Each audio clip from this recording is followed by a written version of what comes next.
वन्दे मातरम्, वन्दे मातरम्। नमस्कार दोस्तों, कभी कभी एक गीत सिर्फ गीत नहीं होता, वो इतिहास की आवाज भी बन जाता है।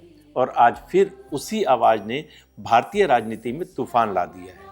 वंदे मातरम 150 साल पुराने इस गीत पर संसद में 10 घंटे की ऐतिहासिक बहस हुई। कहते हैं हिस्ट्री रिपीट्स इटसेल्फ, और यही इतिहास संसद में फिर से दोहराया गया। 1870 के दशक में लिखा गया वंदे मातरम आज भी राजनीति का दिल धड़काता है। सरकार ने कहा इस चर्चा से गीत के अनजाने पहलुओं पर रोशनी पड़ी, लेकिन विपक्ष ने सवाल खड़े कर दिए। टीएमसी चर्चा के साथ खड़ी रही। कांग्रेस ने इसे ध्यान भटकाने की कोशिश बताई। Politics is all about timing, और यही टाइमिंग आज सवालों में है। प्रधानमंत्री मोदी ने कांग्रेस पर 1937 के फैसले को लेकर सीधा हमला बोला। उन्होंने कहा वंदे मातरम स्वतंत्रता संग्राम की आवाज था। 1937 में इसके महत्वपूर्ण छंदों को अलग कर दिया गया। यही विभाजनकारी सोच आज भी चुनौती दे रही है। वंदे मातरम इतना महान था, जिसकी भावना इतनी महान थी, तो फिर पिछली सदी में इसके साथ इतना बड़ा अन्याय क्यों हुआ?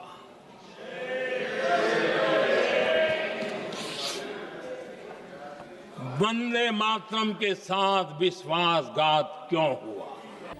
कांग्रेस ने साफ साफ कहा कि ये फैसला गांधी, नेहरू, पटेल, बोस, मौलाना आजाद जैसे नेताओं ने मिलकर लिया था, क्योंकि कुछ छंदों में धार्मिक भाव थे जिनसे मुस्लिम समाज की आपत्ति थी। टैगोर ने भी सिर्फ पहली 2 पंक्तियों को इस्तेमाल करने की सलाह दी थी।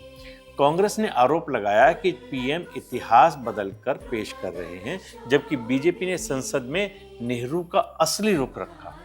बीजेपी सांसद संबित पात्रा ने कहा कि नेहरू को लगता था आनंद मठ और वंदे मातरम का लिंक मुस्लिम समुदाय को परेशान कर सकता है। इस गीत को बंकिम चंद्र चट्टोपाध्याय ने लिखा था, एक ऐसे वक्त में जब अंग्रेजों की कड़वी नीतियां दिल पर चोट कर रही थी। 7 नवंबर 1875 पहली बार बंग दर्शन पत्रिका में कविता छपी। 1882 में आनंद मठ उपन्यास ये पूरा रूप आया। पहली 2 पंक्तियां संस्कृत में, जो भारत को दुर्गा रूपी मातृभूमि के तौर पर दिखाती हैं। 1896 में रविंद्रनाथ टैगोर ने इसे संगीत दिया और कांग्रेस सत्र में गाया। यहीं से ये गीत सॉन्ग ऑफ द रिवॉल्यूशन बन गया।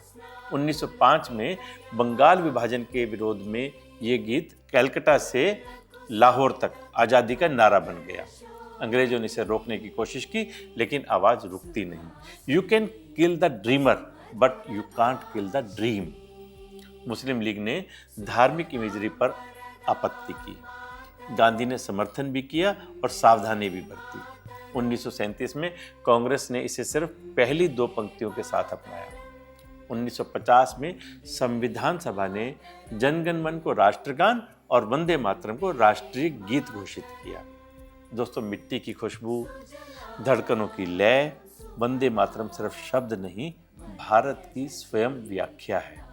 सियासत की बहसों में चाहे जितने तूफान उठे, पर देश की रगों में इसकी गूंज आज भी जिंदा है और आगे भी जिंदा रहेगी।